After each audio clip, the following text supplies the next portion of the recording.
جب جس زمانے میں تھا یہ بحث چل رہی تھی پورے ہندوستان میں کہ پاکستان بننا چاہیے،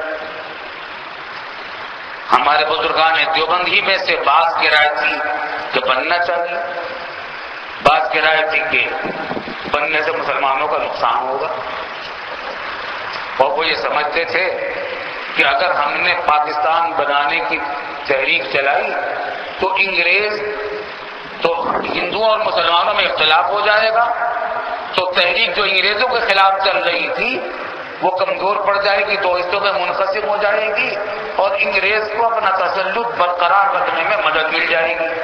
اس بات کو کہتے تھے کہ انگریز دفع ہو کسی طریقے سے۔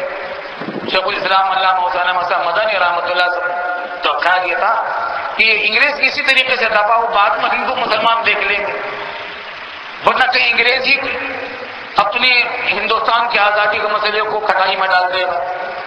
اور ہمارے دوسرے بزرگوں کی رائے یہ تھی کہ نہیں، جن علاقوں میں مسلمانوں کی اکثریت ہے وہاں مسلمانوں کی حکومت ہونی چاہیے، ورنہ یہ ہندو ایسی قوم ہے کہ یہ تو کچل ڈالے گی مسلمانوں کو اور مسلمانوں کے مذہبی رسم و رواج کو۔ بہرحال یہ اختلاف تھا، اور اختلاف اتنے بڑے پیمانے پر چل رہا تھا کہ شیخ الاسلام حضرت مولانا حسین احمد صاحب مدنی رحمۃ اللہ علیہ پورے ہندوستان کے، متحدہ ہندوستان کے طول و عرض میں جلسے کر رہے تھے، بیانات تقریریں فرما رہے تھے تحریک پاکستان کے خلاف، اور شیخ الاسلام علامہ مسجد احمد صاحب عثمانی رحمۃ اللہ علیہ پورے متحدہ ہندوستان میں جلسے کر رہے تھے، تقریریں کر رہے تھے تحریک پاکستان کی حمایت میں۔ ہمارے والد صاحب رحمۃ اللہ علیہ ان کے ساتھ تھے، حضرت مولانا ظفر احمد صاحب خان رحمۃ اللہ علیہ صاحب۔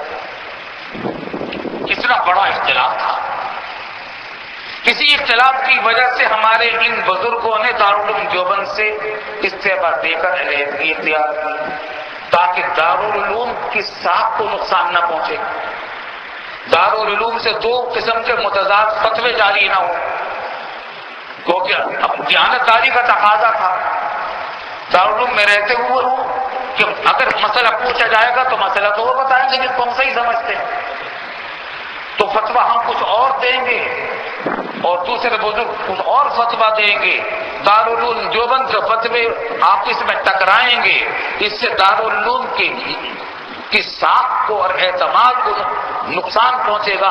اس بات سے شیخ الاسلام علامہ مسعود احمد صاحب عثمانی اور ہمارے والد صاحب رحمۃ اللہ علیہ اور کئی بزرگ علماء دارالعلوم دیوبند سے مستعفی ہو گئے، اور پورے شد و مت سے یہ اختلاف چل رہا تھا۔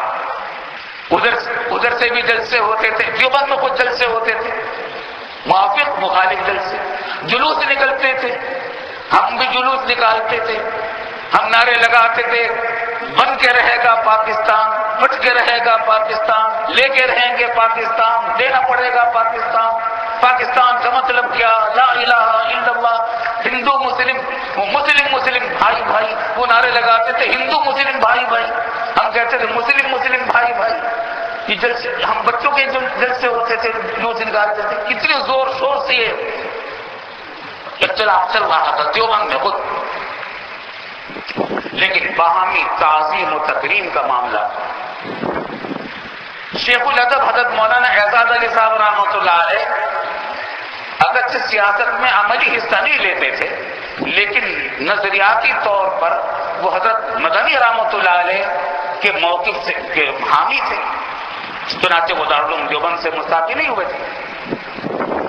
ہمارے گھر پر ایک جمعہ کی نماز کے بعد والد صاحب کے پاس کچھ بزرگ جمع ہوئے جو تحریک پاکستان کی حمایت میں کام کر رہے تھے۔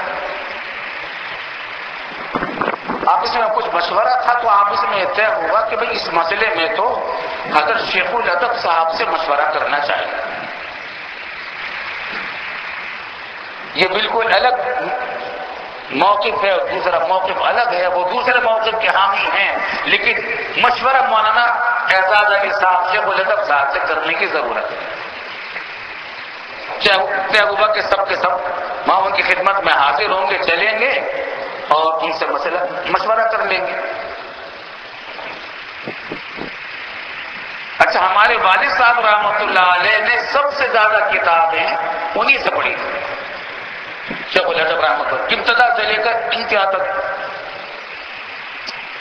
بہت ہی خاص استاد تھے والد صاحب۔ تو سب پھر طے کیا کہ حضرت کی خدمت میں چلیں گے۔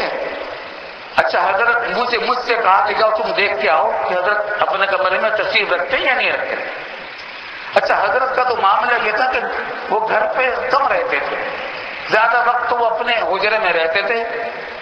پہلے ایک حجرہ تھا، اب نئی عمارت بن گئی تو دارالفتہ، نئی عمارت بن گئی تھی دارالفتہ کی، تو اس کے کمرے میں رہتے تھے۔ طالب علمانہ زندگی تھی حضرت کی۔ تو دوپہر کا وقت تھا، جمعہ کی نماز کے بعد کا، تو میں وہاں گیا، دیکھا کمرہ بند ہے۔ تو بچہ تھا بے وقوف، تو مجھے تو یہ کہا گیا تھا کہ تم دیکھ کر آؤ کہ حضرت تشریف رکھتے یا نہیں رکھتے۔ میں کسی سے پوچھ لیتا، اگر عقل ہوتی تو کسی سے پوچھ لیتا کہ حضرت اندر کمرے میں تشریف رکھتے ہیں یا نہیں۔ میں نے حماقت یہ کی کہ دروازے پر دستک دے دی حضرت کی، حضرت آرام فرما رہے ہوں گے یا مطالعہ کر رہے ہوں گے۔ باہر تشریف لائے، میں نے سلام کیا، حضرت نے جواب دیا، بلکہ شاید سلام انہوں نے پہلے کیا ہوگا کیونکہ وہ تو ابتدا بالسلام ان کی مشہور تھی ان کی ابتدا بالسلام تو مشہور تھی، تو ان کو ابتدا بالسلام کوئی کر نہیں سکتا تھا۔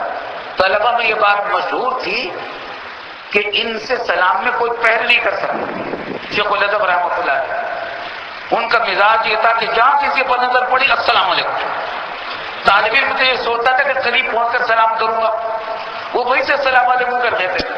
طلبہ بعض اوقات یہ ارادہ کر کے نکلتے تھے کہ اب آج ہم شیخ الادب سے پہل کریں گے سلام میں، لیکن حضرت شیخ الادب موقع نہیں دیتے تھے۔ یہ تھا سابقوا الی مغفرۃ من ربکم وجنۃ ارضها السماوات والارض۔ علماء دیوبند کا مزاج یہ تھا، ایک دوسرے سے آگے بڑھنے کی کوشش میں تھے سنت کے اتباع میں، کیونکہ ابتدا بالسلام کا ثواب زیادہ ہے، اس واسطے اس ثواب میں وہ کمی نہیں آنا دینا چاہتے تھے۔ خیر، تو میں نے عرض کیا کہ حضرت والد صاحب نے مجھے بھیجا ہے یہ دیکھنے کے لیے کہ آپ تشریف رکھتے ہیں۔ کہا کہ ٹھیک ہے، دروازہ بند کر لیا، میں چلا، وہاں سے روانہ ہو گیا۔ بچپن بے وقوفی، راستے میں بچے طرح طرح کے کھیل کھیل رہے ہوتے، کوئی گولی بھی کھیل رہا ہے، کوئی گلی ڈنڈا کھیل رہا، تو کبھی کھڑے ہو کر یہ دیکھ لیا، کبھی کھڑے ہو کر دیکھ لیا۔ گھر پہنچا تو دیر میں پہنچا، وہاں جو دیکھتا ہوں تو شیخ الادب وہاں موجود، مجھ سے پہلے پہنچے تھے۔ جب یہ پتا چلا کہ میرے شاگرد مجھ سے مشورہ کرنے کے لیے آنا چاہتے ہیں، اور شاگرد بھی کون؟ جن سے اختلاف رائے ہے بڑا شدید قسم کا، جب یہ پتا چلا تو خود ہی وہاں چلے گیا۔ یہ نظرات کی شان ہے، ان لوگوں کو بزرگ گروہ بندیوں سے کوئی تعلق ہو سکتا ہے؟